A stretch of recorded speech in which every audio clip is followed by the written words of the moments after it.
میری نجات کے لیے ابدی حیات کے لیے مسیح نے اپنی جان دی ہے کائنات کے لیے آسوئے کلوری چلیں آسوئے کلوری چلیں آسوئے کلوری چلیں آسوئے کلوری چلیں۔ مقدس یوحنا کی انجیل 19 باب اور 30 آیت۔ جب یسوع نے وہ سرکہ پیا تو کہا کہ تمام ہوا، اور سر جھکا کر جان دے دی۔ چھٹا کلمہ کاملیت کا کلمہ یا فتح مندی کا کلمہ بھی کہا جاتا ہے۔ عزیزو، صلیبی کلمات کے اس سفر میں ہم اب تک 5 صلیبی کلمات پر دھیان و گیان کر چکے ہیں، اور میں یہ کامل ایمان رکھتی ہوں کہ خداوند سننے والوں کو یقیناً ان کلمات کے وسیلہ سے برکات عنایت فرما رہے ہیں۔ عزیز مومنین، آئیں ہم مل کر آج چھٹے صلیبی کلمہ کی حقیقت، اس کی گہرائی اور اس کی نوعیت کو کلام مقدس کے حوالہ جات کی روشنی میں دیکھتے، سیکھتے اور برکت پاتے ہیں۔ آمین۔ چھٹے کلمہ کے حوالہ سے سب سے معنی خیز بات یہ ہے کہ یہ صرف 2 الفاظ پر مشتمل کلمہ ہے، یعنی تمام اور ہوا۔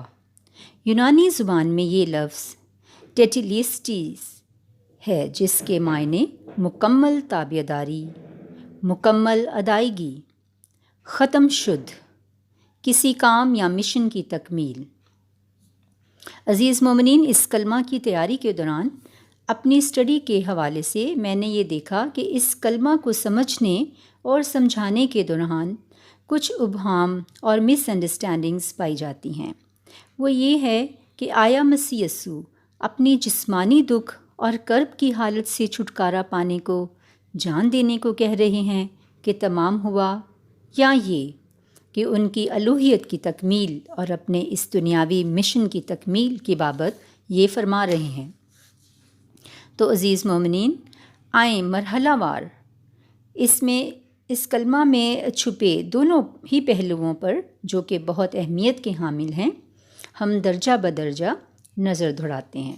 عزیزو، عام زندگی میں بھی جب کوئی بھی انسان اپنی زندگی کے آخری لمحات میں ہوتا ہے یا کہ بستر مرگ پر ہوتا ہے، تو گھر والے یا عزیز رشتہ دار وغیرہ ہر وقت اس کے آس پاس موجود ہوتے ہیں اور اس کے آخری الفاظ یا خواہشات کا انتظار کرتے ہیں کہ ہم اپنے عزیز کی آخری خواہش کو ہی پورا کر سکیں۔ اور اس طرح آخری لمحات میں کہی جانے والی باتیں خاصی اہمیت کی حامل ہوتی ہیں، اور پھر ان باتوں کو نصیحت یا وصیت کے طور پر اپنایا جاتا اور ان پر عمل درآمد کیا جاتا ہے۔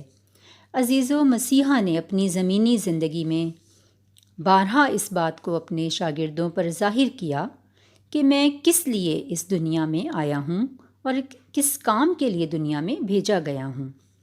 مقدس مرکز کی انجیل، اس کا 10واں باب اور 45ویں آیت میں وہ خود اپنے بارے میں فرماتے ہیں کہ وہ کیوں کر اس دنیا میں تشریف لائے۔ کیونکہ ابن انسان بھی اس لیے نہیں آیا کہ خدمت کرائے، بلکہ اس لیے کہ خدمت کرے اور اپنی جان بتیروں کے بدلے فدیہ میں دے۔ آمین۔ عزیزو، خداوند یسوع مسیح اپنے مقصد کو جانتے تھے کہ میں کس لیے دنیا میں آیا ہوں۔ وہ اپنے مقصد کو ہمیشہ اپنے سامنے رکھتے تھے، اور اب وہ مقصد مکمل ہوتا ہے اور وہ فرماتے ہیں کہ تمام ہوا۔ عزیزو، ہم سب اس بات سے بخوبی واقف ہیں کہ خدائے قدوس رب الافواج نے جب وقت پورا ہو گیا تو بیٹے کی معرفت ہم سے کلام کیا۔ آئیں ذرا اس بات کے پس منظر کو جانتے ہیں کہ بیٹے کو دنیا میں بھیجنے کا خدا کا منصوبہ کیا تھا۔ پیدائش 3 باب 14ویں اور 15ویں آیات میں ہمیں نجات دہندہ کے وعدہ کا ذکر ملتا ہے۔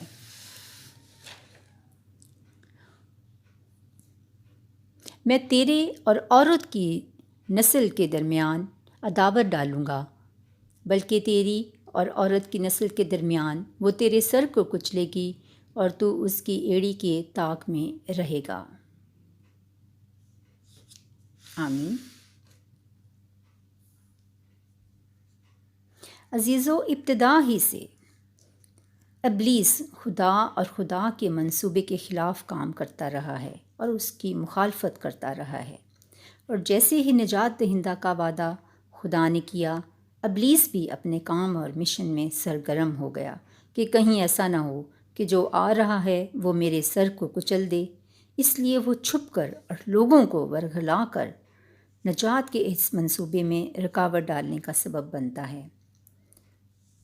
حابیل کا قتل، سدوم اور عمورہ کی آگ اور گھندک سے تباہی، طوفان نوح میں لوگوں کا ہلاک ہو جانا اور بہت دیگر مثالیں ہمیں پرانے عہد نامے میں ملتی ہیں۔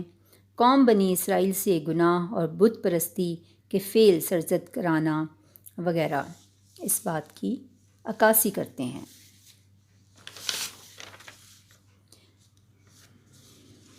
عزیزو، شیطان ہمیشہ سے ہی خدا کے منصوبوں کے خلاف کام کرتا آیا ہے تاکہ خدا ناراض ہو جائے اور کوئی نہ ہو جو عورت کی نسل سے آئے اور اس کے سر کو کچل سکے۔ وہ الرٹ تھا جب باپ ابراہیم سے وعدہ کیا جاتا ہے کہ تیرے وسیلے سے دنیا کے تمام قبائل برکت پائیں گے، تو اس لحاظ سے بھی وہ چاہتا ہی نہیں تھا کہ کوئی نجات دہندہ دنیا میں آئے۔ پھر وہ مقدسہ ماں مریم کے ذہن میں بھی شک ڈالتا ہے کہ یہ کیوں کر ہو سکتا ہے۔ اسی طرح مقدس یوسف کے دل میں شک ڈالتا ہے کہ وہ اسے چپکے سے چھوڑ دے، لیکن خداوند اپنے فرشتہ کے ذریعے سے ہدایت کرتا ہے کہ بچہ کو اور اس کی ماں کو لے کر مصر روانہ ہو جا۔ اسی طرح جب ہیرودیس سنتا ہے کہ کوئی بادشاہ پیدا ہوا ہے تو وہ تمام نوزائیدہ بچوں کو قتل کر ڈالنے کا حکم دیتا ہے، لیکن نجات دہندہ دنیا میں آتا ہے اور اپنے مشن میں فتح مند ہوتا ہے اور اسے تکمیل تک پہنچاتا ہے۔ آمین۔ بلکہ ایک اور جگہ جب شاگرد یسوع المسیح کو کہتے ہیں کہ آ بیٹھ ہمارے ساتھ کھانا کھا لے، تو خداوند یسوع المسیح فرماتے ہیں کہ میرا کھانا یہ ہے کہ اپنے باپ کی مرضی اور مقصد کو پورا کروں۔ عزیزو، خداوند یسوع المسیح کا مقصد اور مشن بہت طویل ہے، اور آئیں اب ہم چند ضروری نکات پر توجہ فرماتے ہیں۔ بنی نوع انسان کی نجات کے کام کو مکمل کیا اور کہا کہ تمام ہوا۔ یہ فتح کی تکمیل تھی۔ عزیزو، تجسم کے مقصد کی تکمیل کا کام تمام ہوا۔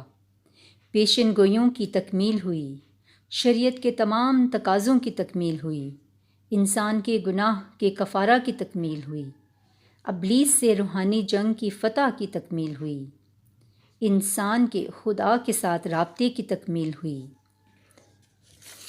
اور اسی طرح ہم دیکھتے ہیں کہ خداوند یسوع مسیح کا یہ زمینی مشن دنیا میں ہی ختم نہیں ہوا، بلکہ جب وہ اس دنیا میں تھے، جب تک وہ دنیا میں رہے، دنیا کا نور تھے، لیکن جب وہ اپنا مشن مکمل کر کے دنیا سے آسمان پر چلے جاتے ہیں تو اپنے شاگردوں کو یہ ذمہ داری سونپ کر گئے، اور شاگردوں نے کلیسیا کو اور چرچ میں ان اختیارات کو بانٹا، اور اس طرح مسیح کا مشن آج بھی دنیا میں اس کے برگزیدہ لوگوں کی وجہ سے جاری و ساری ہے۔